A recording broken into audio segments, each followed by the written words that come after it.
So, spring is getting close. I'm excited about my hostas. I know I should be like editing and inserting pictures of them here, but there's not really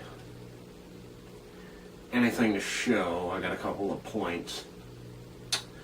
And, well, I can put some pictures from last season, and then hopefully soon I'll have pictures of this season, but I'll put a link in the description below, my Facebook and Facebook group page in relation to the hostas. But let's just go over them quick. My favorites that I have, I guess, would be stained glass. It might be a tie with Wolverine. Also have Robert Frost. How do you say Fortune, Silent Eye, something to that effect. And a couple other ones. Oh, Fire Island. And one of them I'm not sure what it is, but I moved it from one spot to around a tree so I could have a nice wrap around the tree. And the spot where they would turn to rust from excessive sunlight, whereas this spot now they'll be under a big tree. And there was also some from other spots where they were turning to rust from just the sun beating the crap out of them. I moved to another spot and they've done fine, so I'm confident these will be fine too.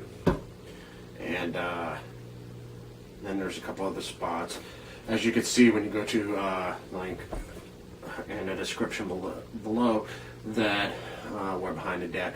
I took each of the edge. If you're looking at pictures of the edgers and lava rocks, there's 10 edgers, 4 and 4 front and back, and then 2 and 2 on each side of the deck. And then I put lava rocks, and then there's 3 hostas in there.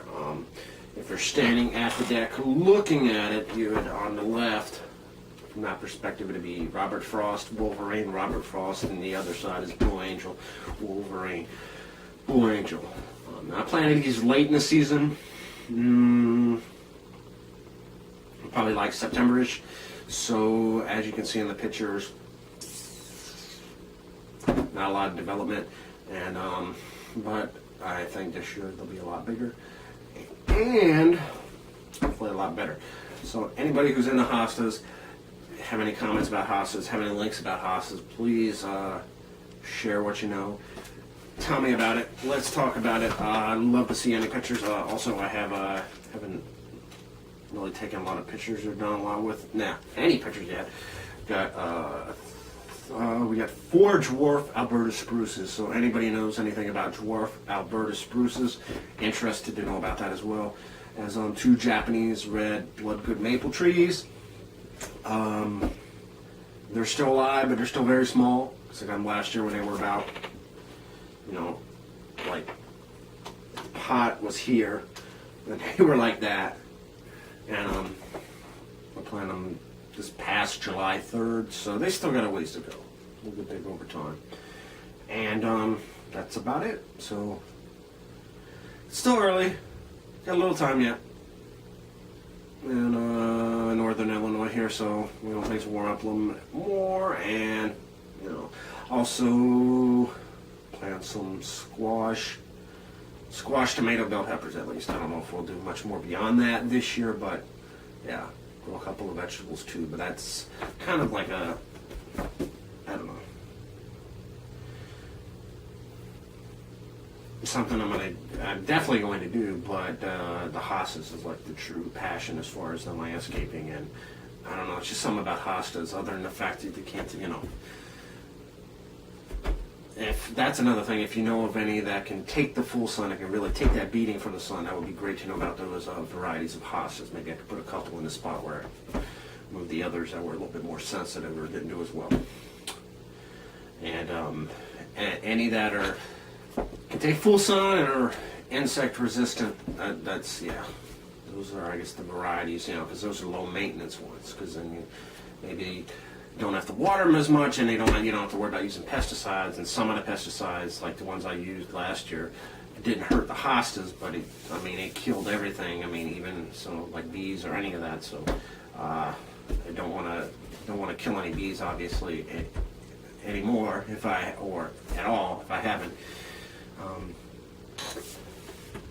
Just so they can pollinate in general, and also, you know, that's the hostas won't flower without them, and if the hostas are poisoned. So if you have any ideas on how to control pests, or da-da-da. And that's one of the reasons I did the lava rocks, because lava rocks are for slugs and certain pests kind of a natural barrier, because as they try to crawl and get to the hostas over through the rocks, they get cut and they die. And the lava rocks, you know, protect the soil. And also, you know, if you buy the right, I particularly like red lava rock. There's also, I think, gray, white, probably, you know, several other, number of other shades.